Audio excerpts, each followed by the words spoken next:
Hey everyone, in this video I'll show you how to fix Bluetooth missing in Windows 11 and 10. Let's get started. First, right-click the Start button and open Device Manager. Look for Bluetooth in the list. If it's missing, click on Action at the top, then select Scan for hardware changes. Sometimes this will bring a Bluetooth option back. If it still doesn't appear, make sure your PC actually has Bluetooth adapter. This could be built into your laptop or connected via a USB dock.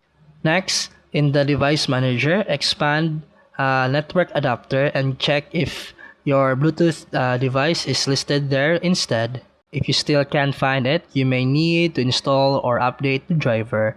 Go to your manufacturer's website, then search for your laptop and motherboard model and download the Bluetooth driver.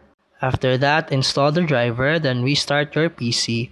After restarting, go back to your device manager and check if Bluetooth is now available. And that's it for today's video. If you found this helpful, please like and subscribe for more videos. See you in the next one.